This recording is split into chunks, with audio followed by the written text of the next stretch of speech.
Fellas, dude, Pikmin, quick. What do all these words have in common? You can slap the word hey in front of them. Pretty sure it's an unwritten rule at Nintendo that if you're successful, your ass is getting a bunch of spin-offs. So it should be no surprise that Pikmin, being as popular as it is, eventually got a spin-off as well. But let's be real here. Nobody saw this shit coming. In 2016, Nintendo aired a direct that focused solely on the 3DS. Overall, it was a pretty great direct. There were some fun skits involving Reggie and Bill Trinan, the 3DS version of Mario Maker got announced, and they showed off a pretty big update to the Street Pass Mii Plaza. But then they ended things off with Pikmin for Nintendo 3DS. Now, up until this point, I'm pretty sure we all thought the 3DS was a pretty good fit for Pikmin. I mean, touch controls sound like they'd be a no-brainer for a series like this. However, before this announcement, if someone asked what you thought a Pikmin game would look like on the 3DS, you'd probably imagine a full-blown portable Pikmin game or something. Not this. Reactions to this game range from, well, this looks interesting, to I was a little in between the two. I don't know, this game just gave me some Chibi Robo Ziplash vibes. I mean, both series started out as 3D exploration games, then when they made their way over to the 3DS, they got turned into 2D side-scrollers for whatever reason. So yeah, my hopes weren't all too high, but I was willing to give it a chance. A few months later though, the official name would be revealed as Hey Pikmin, and shortly after, it received a demo on the eShop. I tried it, and I don't remember a goddamn thing about it. I definitely tried it. It was sitting on my 3DS home screen contracting asthma for the longest time.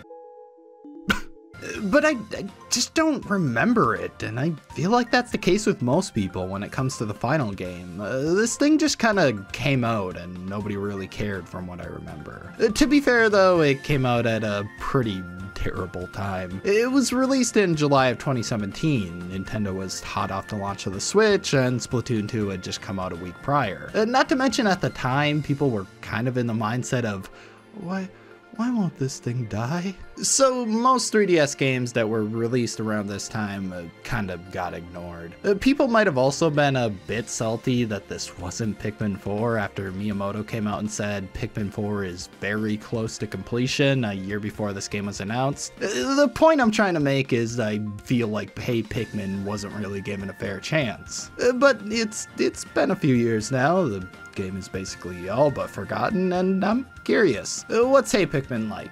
Did we miss out on a gem here? Let's find out. This game starts out like any Pikmin game does, with Olimar flying through space, and son of a bitch, he crashed again.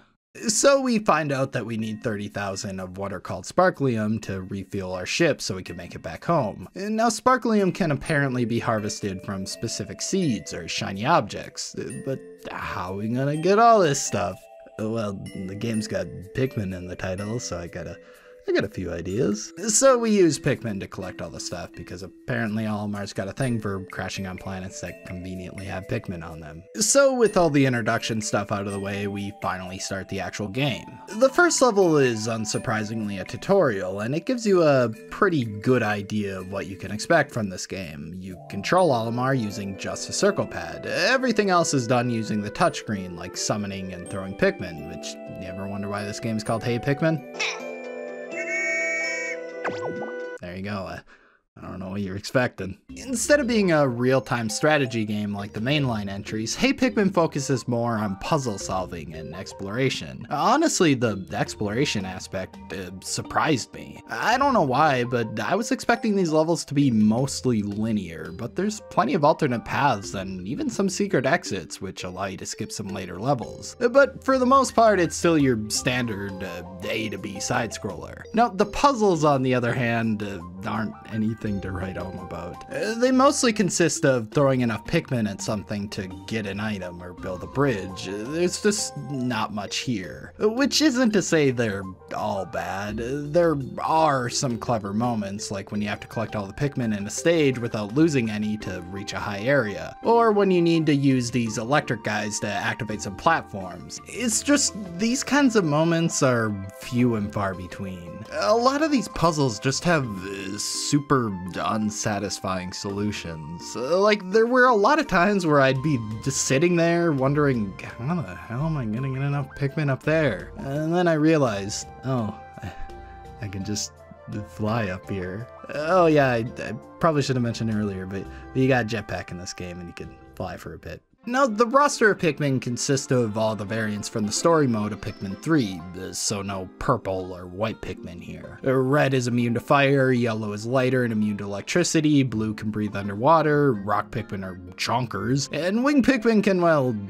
they fly. If you played any Pikmin game, this is all stuff you already know. You'll start each level with 0 Pikmin though, which means you'll have to go to specific spawn points scattered across each level to add a few to your party. Because of this, you'll only have access to whatever Pikmin spawn in that level, which takes out any sense of strategy that the mainline games are known for. But on the flip side, this means levels can be created in a way that complements each Pikmin's unique abilities, and I mean, besides the subpar puzzles that I mentioned before, these levels are designed fairly well. They're always introducing new level gimmicks and themes, which keeps things interesting. There's also some bonus areas and challenge levels that give the game some much needed variety. But after you finish a level, you'll be taken to a results screen where your total number of Sparklium will be tallied up along with the amount of Pikmin that survived. These Pikmin will then be taken to an area called the Pikmin Park where you can further exploit their free labor. I mean, politely ask them to search for more Sparklium in the background while you explore more levels. This is like something you'd expect to find in like a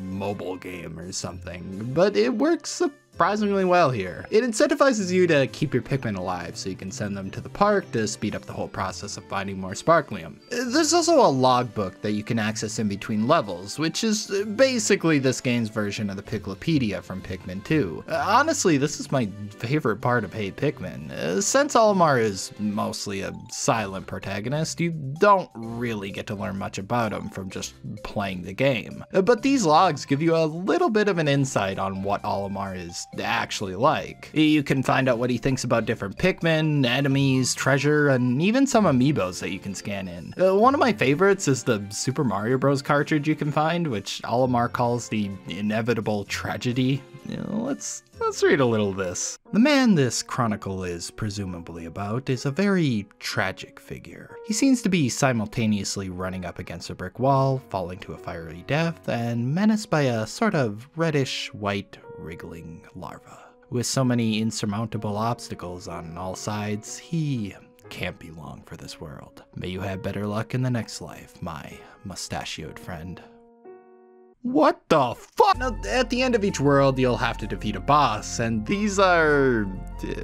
they're not anything special. You dodge a series of predictable attacks, throw your Pikmin at them when you have an opening, rinse and repeat about 3 times, and you're done. It's a shame, really, because these bosses have some pretty amazing designs. Well, visually anyways. I probably should have mentioned this earlier, but this game wasn't made by Nintendo. Arzest handled this one, and in my opinion, they were able to perfectly capture Pikmin's aesthetic. There's no question that this is a Pikmin game. It's also really impressive that this is all running on a 3DS. Well, it's impressive when you're standing still, because holy shit, the frame rate is terrible. Yeah, the frame rate is all over the place, and the more Pikmin you have on screen, the worse it gets. It's at least slightly better on the new 3DS, but I only have a capture card for the old model, so I'm stuck with this shit. It's not the worst thing ever though. The pace of the game is fairly slow as is, so it doesn't really impact gameplay. It's just pretty noticeable and takes away from the otherwise amazing visuals and animation work. Which, speaking of animation, all throughout the game there's these cute little cutscenes in the middle of most levels where the Pikmin just do shit, and it's adorable. Usually I'd find something like this to be a bit annoying since it completely interrupts the gameplay, but I love these. They're just fun to watch and are extremely charming. They remind me a bit of those Pikmin short movies that released on the Wii U a while back, which honestly I wish Nintendo would do more stuff like this. Their IPs are like perfect for shorts like this, and I feel like it's a pretty good way to cross-promote an upcoming game or something, but I'm getting off topic here. Honestly though, I'm really enjoying Hey Pikmin. Like, it's not the best game ever, I'd much rather be playing Pikmin 3 or something, but as a game to just pick up and play for a level or two. It can be a lot of fun. I'm curious though, what everyone else think of this game when it first came out. Ah, shit, I don't want to be the odd one out. Hey Pikmin is bad.